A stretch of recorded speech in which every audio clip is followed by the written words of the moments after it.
Hello friends, I welcome all of you to joining me in this session.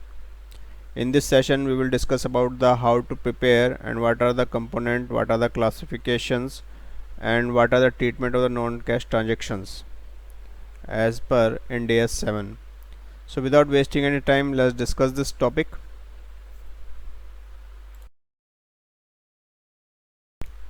Friends, today topic is divided into 5 different topics, subtopics you may say.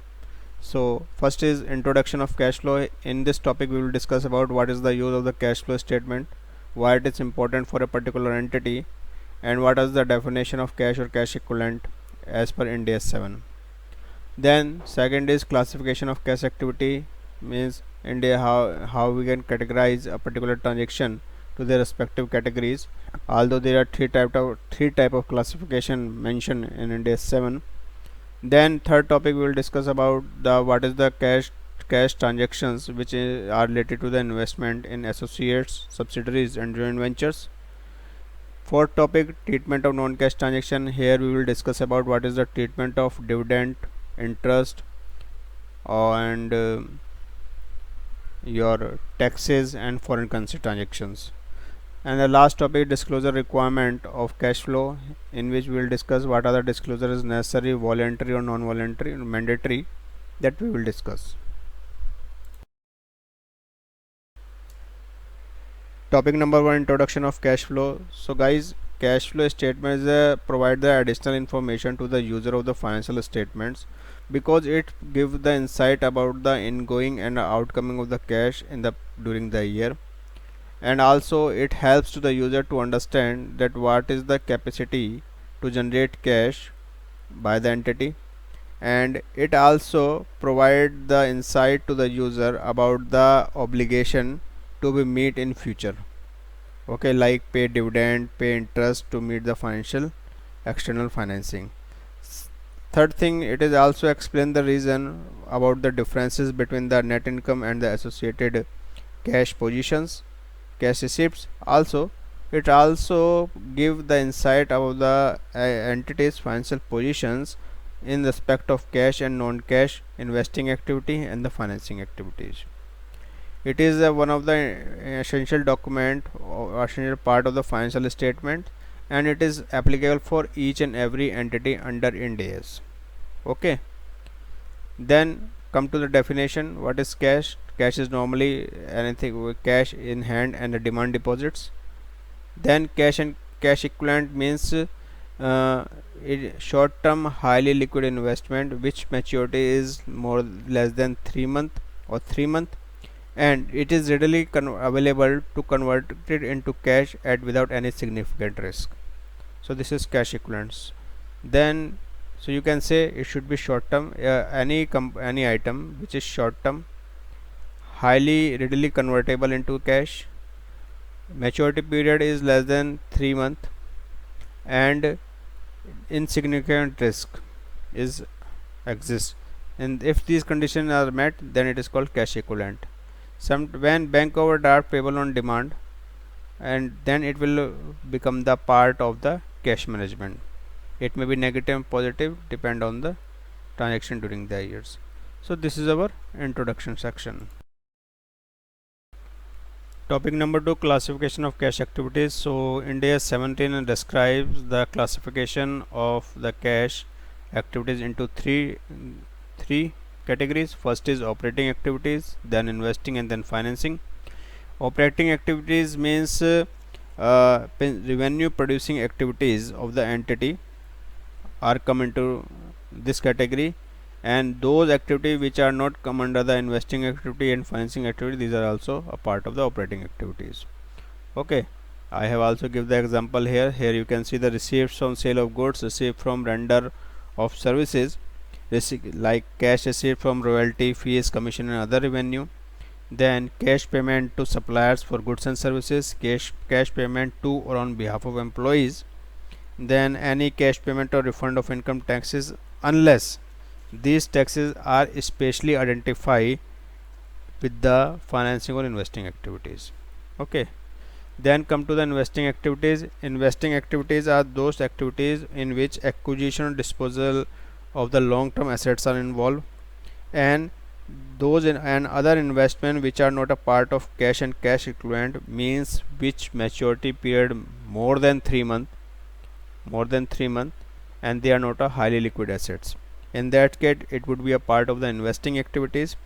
So I will give you some example. I also mention here: payment for acquire property, plant and equipment, received from disposal of property, plant or equipment, payment for research and development expenses, advances made to other party. These are part of the financing activities, not this are the part of investing activities. And payment or receipts of forward option and future contract. So these are the or cash flow from interest and dividend received if it is not for the financial institutions other than financial institutions. These are the investing activities. Now the last activity is financing activities. Financial activities are those activities which is due to which there is a change in the size and the composition of the owner's capital and the borrowing of the organizations. Means if entity take a loan from the outside external or as well internal source, so this will be a part of investing financing activities. Sorry. So it may includes like issue of share, issue of debenture, bonds and borrowings. These are the some examples. So I also mention here sale of share, buyback of share, and acquire or repayment of loan, dividend and interest paid, issue and redemption of debentures. So this is our classification of cash activities. Topic number 2.1, method to prepare the cash flow statement. Basically it is the part of the topic number 2, classification of the cash activities. So here I explain how many types of method to prepare a cash flow, and then there are some special treatment for the interest paid, interest received, dividend received and dividend paid. So first of all we will discuss about the method. So in first method, direct method, what happened basically, the method structure is same, operating, investing and then financing, but the treatment of the transaction is different under these two methods. Only in operating activities, rest investing and financing activity treatment is same in both method. So in direct method what we do, we just take the gross receipts and payment of the cash, means gross receipts from the sale, gross payment to the suppliers, payment received from the debtors, payment made to the suppliers and the tax transactions. These type of things we include in direct method. But in indirect method what we do, we adjust the non-cash transaction with the profit and loss adjustment and also make addition and deletion or deduction from by way of change in working capital requirement during the year.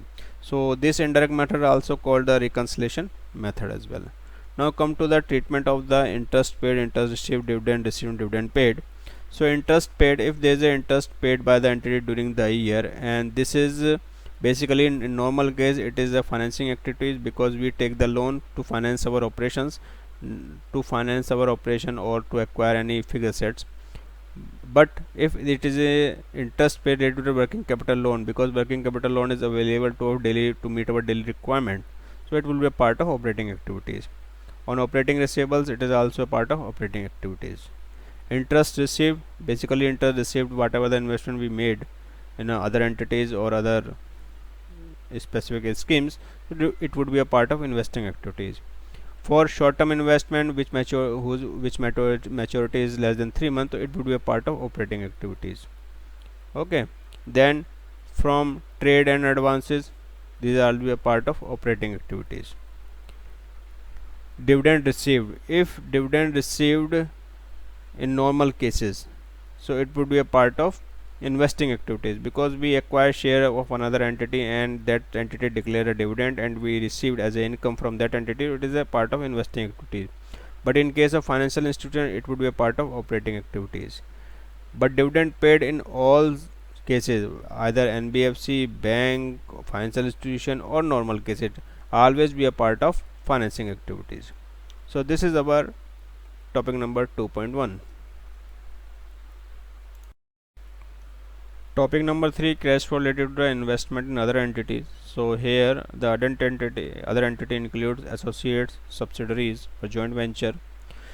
So they have some specific treatment.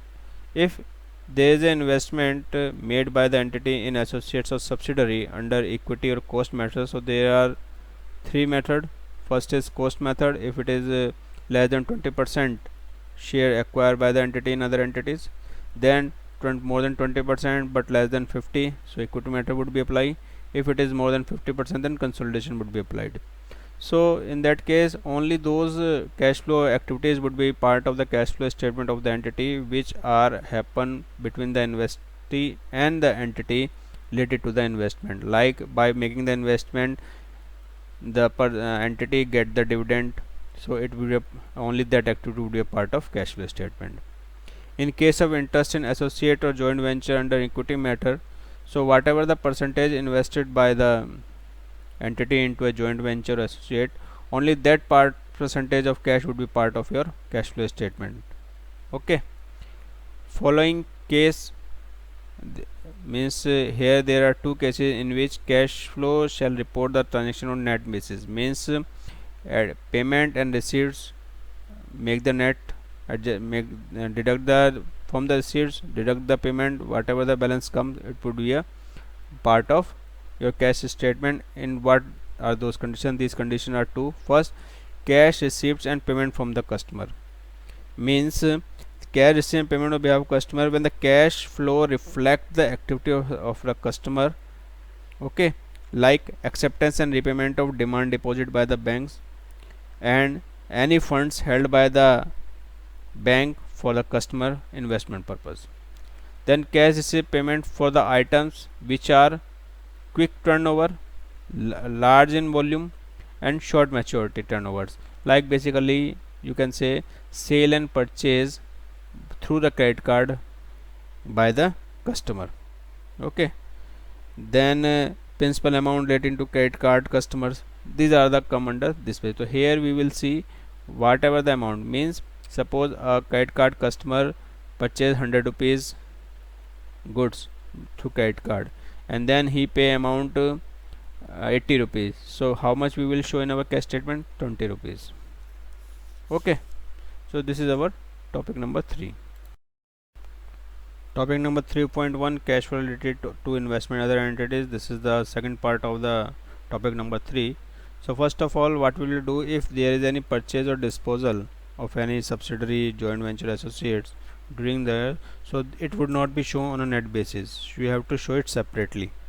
Okay, but it will be a part of your investing activities.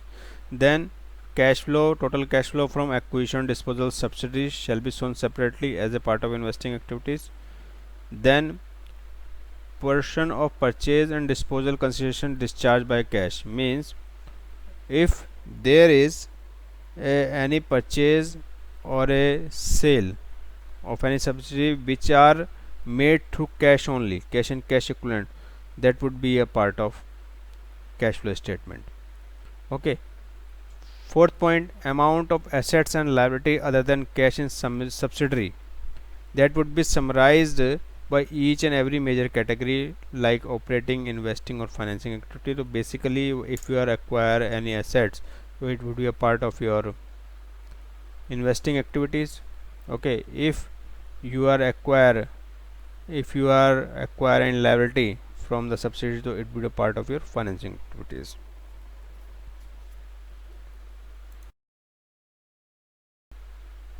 Topic number 4, treatment of non-cash transaction. First part is related to general category, means if there is any investing transaction which does not require a cash, shall not be a part of cash flow statement. Same treatment for financial transactions also, in which cash is not involved but transactions happen during the year, so it would not be a part of cash flow statement. Non-cash transaction which does not impact cash directly, that shall be disclosed in the financial statement but would not be a part of your cash flow statement, because disclosure of any movement, significant movement, it is necessary in the financial statement notes of account. Like there are two examples I have mentioned here. First of all, if there is a conversion of debt into equity, here there is no cash is involved, then it will not be a part of your cash flow statement. Acquisition of assets related to the liability like finance lease, in that case it is also not shown into the cash flow statement. Okay guys, so this is our topic number 4. Topic number 4.1, treatment of non-cash transaction foreign currency. So first of all, any unrealized gain or loss which is due to rate change in foreign currency, it shall not be a part of cash flow statement because there is not an actual movement of cash. Then cash flow of the foreign subsidiary shall be prepared in functional currency of the entity. For example, if there is a subsidiary of Indian company, so in Indian company and subsidiary prepare their financial statement in suppose US dollar, and now Indian entity which is a parent company prepare the cash flow statement of its subsidiary company into the Indian rupees. Rate of conversion shall be the date of prepare of cash flow. Basically, in mostly cases, it is 31st March of 2019, end of the financial year. Effect of change in the rate of the foreign currency on cash shall be shown separately, would not be a part of any activities. So these things we have to keep in mind.